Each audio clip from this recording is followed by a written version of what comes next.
สบายดีทุกคนมื้อนี้มอนจะมาสอนอธิบายจุดสังเกตในการเข้าออเดอร์บายเนาะหรือว่าออเดอร์กดซื้อสำหรับมอนนี้จะใส่เป็น MACD ตัวนี้เนาะมอนจะใส่ที่สุดเมื่อเวลามันตัดกันปุ๊บเนาะทุกคนแล้วเฮามาสังเกตเบิ่งจุดแทงเทียนเนาะมันเริ่มมีแฮงสื่อเข้ามาแล้วเบิ่งสังเกตเบิ่งแทงเทียนเนาะวอลลุ่มแทงเทียนเริ่มมีเม็ดเขียวฉะนั้นโอกาสที่ตลาดจะขึ้น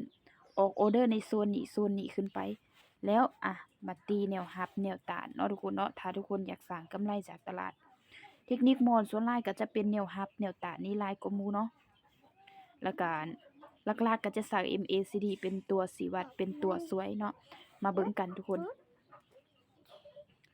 อันนี้เฮาก็ลากมาเนาะมาเบิ่งว่าจุดที่มันลงมามีแนวรับแนวต้านบ่โอ้ถ้ามันยาวเกินไปเนาะโอ้น่าจะมีอยู่จุดนี้โอเคหันให้ทุกคนสังเกตเลย เวลาที่ตีนมันเพียงกันเนาะตีนมันเพียงกันลายแบบนี้แสดงว่ามันบ่สามารถทะลุลงไปได้แล้วเนาะออเดอร์มันบ่สามารถทะลุลงไปแล้ว MACD มันตัดกันขึ้นสังเกตแทงเทียนเด้อเมื่อมันเป็นเขียวเข้มเต็มโอกาสที่เฮาตามขึ้นไปมันมีโอกาสสร้างกำไรหลายที่สุดแล้วเมื่อ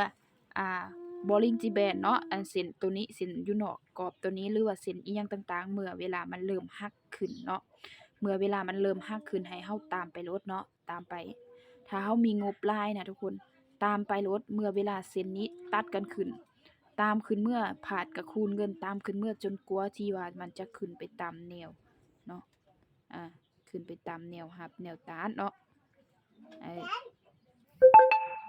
จนกว่ามันจะขึ้นแบบนี้เนาะแล้วพฤติกรรมตลาดเมื่อตลาดจะกลับตัวหรือว่าตลาดจะโซนที่ว่ามันมีแฮงซื้อแฮงขายปนกันส่วนหลายมันจะเป็นตลาดสลับเนาะเนี่ยก่อนมันจะขึ้นเนาะทุกคนรอแดงออกเขียวบางครั้งเนาะมันจะเป็นรอเขียวออกแดงเนาะฉะนั้นทุกคนสังเกตตลาดให้ดีเนาะเบิ่งพฤติกรรมของมันในปัจจุบันนี้โซนนี้มันมีเริ่มมีแฮงซื้อแฮงขายแล้วถ้าเฮาตามมาแล้ว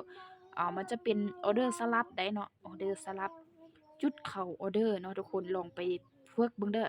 เมื่อเส้น MACD ตัวนี้ตัดกันแล้วแทงเทียนเม็ดวอลลุ่มนี้เขียว